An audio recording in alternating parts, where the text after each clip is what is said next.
Ryan, we've talked a lot about data storytelling and the use of that data on behalf of the brands to increase purchase intent and loyalty among their consumers. And one area where we're seeing a real demand for this is CPG. And of course, there's some big players in the CPG space that have done really a masterful job at this. But from your experience, what has made some of these brands successful with being able to take some of this user data, consumer data, or performance data from our marketing campaigns and to leverage it in that space to create brand affinity or consumer loyalty? Well, CPG is such an interesting space because a lot of our brands are focused on multiple different delivery channels. They have e-commerce sites, but they have a lot in brick and mortar. So how do you bring the sales data together first? Mm-hmm. That needs to be accessible to be married next to the media metrics and the creative metrics to be able to make sense of that. Because of that, there's not a one-size-fits-all solution, and we have to look at really building out custom scorecards to be able to bring several different data points together. CPG brands for a long time have been the ones that have really focused on awareness. Mm-hmm. Can we measure awareness with the same accountability as the lower funnel? We can, and we have custom ways to be able to do that depending on the familiarity that people have with brands and how, if they're legacy or emerging, we're able to grab those sentiment signals. Mm-hmm. We're also able to, a lot of times, bring the brick and mortar sales data next to it so we can take a look at not attribution, but looking at incrementality of a campaign.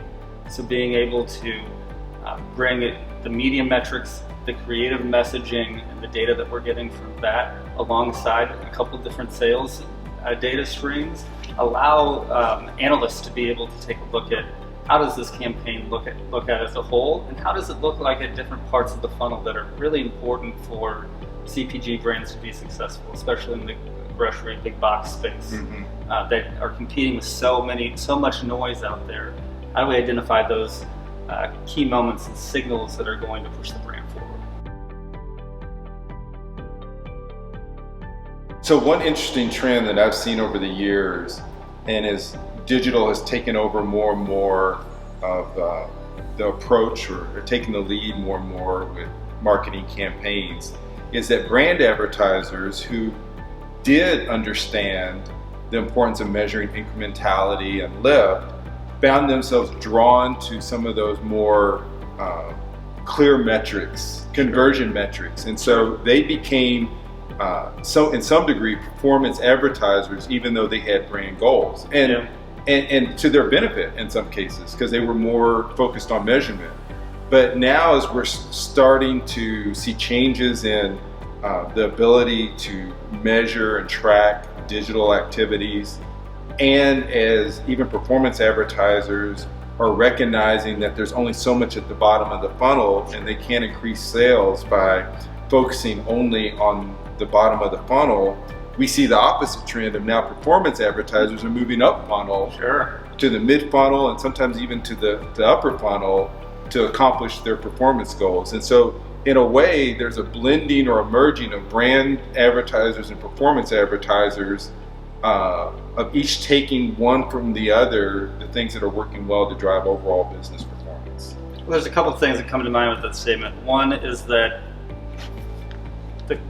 the line has been blurred between what is performance and brand to the point where it may not even matter anymore. I think you should take a performance lens to brand campaigns, and you should take a brand lens to performance campaigns. They're one and the same, right? If we're going to talk about one marketing funnel, they're interconnected. So to have different teams, different budgets, different channels, different creatives, different strategies for those two things that are part of each other, I don't think that makes sense anymore. I don't think it probably made sense 10 years ago either, but it certainly doesn't with the paradigm that we have today. There's an education part of this too. Most CMOs came from a creative background, or they came from a product background, probably didn't come from a digital media background as much. So the metrics that we have, the A&A report that had 60 different metrics that clients were looking at. It's ridiculous. How can you expect even you and I to know the function of when to use each 60 of those, right? And we're live and breathe this. So clients are going to fall back to what they know. They're going to fall back to the 5 or 6 that they understand. So it behooves us to really work with our clients so that they can explain not just to their boss, but to the stakeholders for their company why our measurement framework makes sense, why putting something that's custom to them is something that can translate those 60 factors into one score or into 2 or 3 KPIs that are going to really be the signal that moves the business and not just focused on a lot of Measuring noise. what matters. Measuring what matters, exactly.